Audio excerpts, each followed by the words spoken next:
has arrested 4 individuals producing and selling counterfeit herbicides. The arrest was disclosed in a statement by the command's police public relations officer, Ahmed Wakil, on Sunday. Wakil explained that on May 3, 2025, at about 13:30 hours, a team of detectives attached to the monitoring unit of the command, upon credible intelligence regarding the mass production of counterfeit herbicides in a residential area within Bauchi Metropolitan. He revealed that the suspects were discovered and apprehended while producing these illicit substances at a residence located in the Unguwan Liman area of Bauchi. A comprehensive search was conducted during this operation, yielding the recovery of 26 cartons labeled Force Up, 1 empty carton of Gobora, 2 plastic drums containing a suspicious liquid mixture, 2 buckets, 100 empty 1-liter containers of Force Up, he stated. There was a particular time I saw this video of this gentleman that sell fruits. He was actually he was injecting things in the fruits. Like some people say that some of them will have to inject them to make them ripe or to preserve them in that instance. You know, this particular part of this farm chemicals that are being produced. Imagine consuming a food, any food commodity that these chemicals have been used, you know, on those plants. We can understand the reason for most of these deadly diseases that Nigerians have been going through. Please, I want to get your thoughts on this part, please. It's quite sad. Looking at the entire circumstance, quite sad, because it touches on life. Do you understand? Now, the question should be, why? What is responsible for this? Those who are producing this know the consequences. Either that they are fake and they are not working, as they will not do the work they are supposed to do, or being fake. You know, when you use this, for me as an individual, I'm very careful. I advocate people doing proper weeding rather than using this herbicide. I know you're talking about industrial this thing, but I prefer people to do real weeding because I know that chemical is just like fertilizer now. In the Western world, you know, they are ahead of us. They have done these things, and I realize that there are consequences. I give you a practical example. If you check a fertilizer produce cucumber and organically produced cucumber, the difference is clear. When you pick the fertilizer produced cucumber, just hold it, it's soft. But the natural one is strong. The natural one can even stay 1 week. Do you understand? Okay. So there are effects, and this thing, like you rightly pointed out, affect life. Why would an individual? Is it for money? You know, it's. I wanted to make a statement. It's bad enough that these farm chemicals are actually not good for this foods, this produce. Yeah. Then imagine using the fake farm chemicals. Yes. The consequences. Yes. Even on life. So that's the question I was raising. What could motivate? There's no reason, no justification whatsoever, howsoever, as far as I'm concerned. And what I want done in this circumstance is that it should be properly investigated. Because the good thing about the issue of investigation is this. If investigation, because investigation is the foundation of criminal prosecution. And sadly, I'll say this to you. The moment investigation is done in a shoddy manner, prosecution must fail. And I will tell you, sadly, sometimes people in charge of investigation even compromise.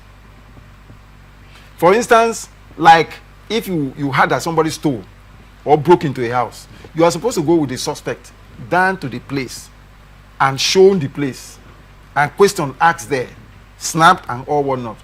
They can hurriedly charge that person to court that same day. No investigation was done. The moment the question of investigation is raised in the court, the matter will just go like that. It is not as if our security agents don't know what to do. I am thoroughly aware. I narrated to you some time ago my experience with Share Police. These people have equal training. They have that good aspect of them. If they want to do good, they can actually go to every length and do the good. But what do you think is that drive over this fake drugs production, fake beverage production, fake farm chemical production, counterfeit? So let's say the word counterfeit because they will have the original and then they imitate them. But what is that drive? Is poverty the reason? Because they still make sales. Even the drugs we consume, the beverages, these drinks, alcohol, name them, they still make sales from them. So what's that move towards producing the counterfeit of the basic thing is, you know, poverty of the mind is far more dangerous than physical poverty. And unfortunately, when you talk about poverty of the mind, it does not respect your intellectual qualification. Do you understand?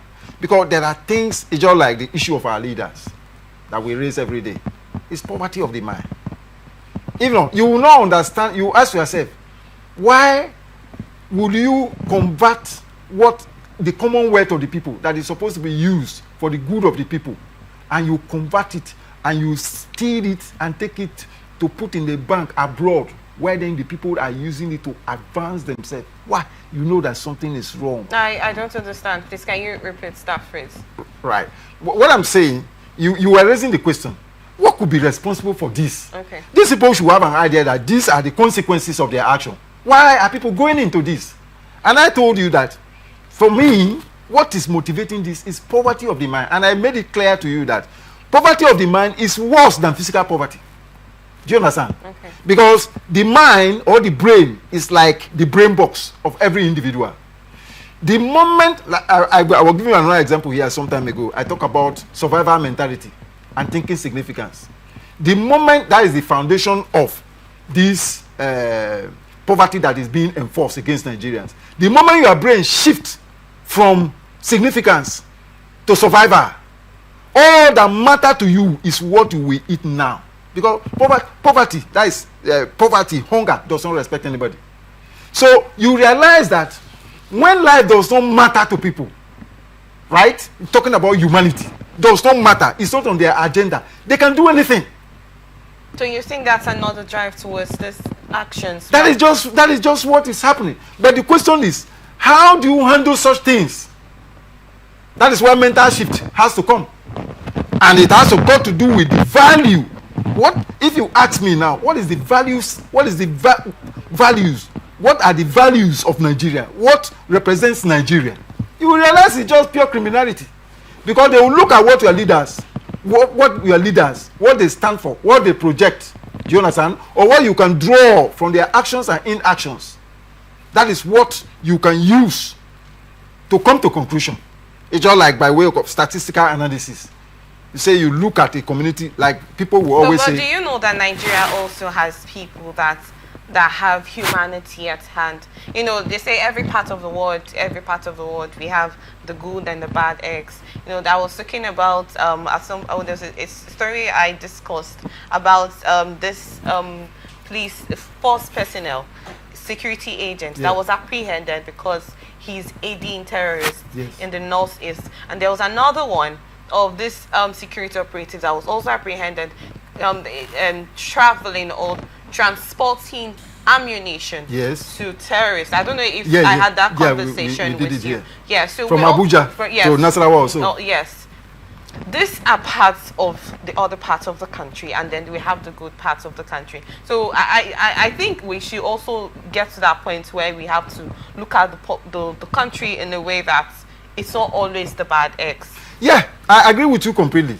Do you understand? Because why I made the statement is the part where you had to label the country as the base of criminality in that aspect. But I do not agree with you. Yeah, you notice something. You notice something. What you tolerate, do you understand? What you tolerate by way of your action or inaction, what you tolerate, people are picking it. And those are the things that that's exactly what Jonathan was saying. He said, look, even as an individual, don't think that your action is related to you alone. That it affects others. So that when you travel, right, and you show your green passport, that you are not proud of it. Why? Because upon presentation of that, you are going to be treated differently. Not because of your color, but by virtue of that passport. So something is fundamentally wrong. So the question is, what is wrong? The leadership. Do you understand? So what if it's an individual decision to engage in activities like this? It's not everything that you involve the leadership into it. Fine. Imagine someone that decides to be a suicide bomber in that instance. Good. Do you say it's the leadership that triggers such acts? Fine. The action or inaction that the leadership takes towards that person will tell you. For instance, Nigeria. In fact, globally, Nigeria is not taken as a serious country. That you are foreign terrorists invade your country. Listen, no. Foreign terrorists, we are not talking about alleged, we are talking about foreign terrorists invade your own country. Army is there, Air Force is there, Navy is there. They invade your country, come in, settle, and commence systematic genocide against your indigenous population. And then you turn around to rehabilitate them into the security agents. Which country will take it serious?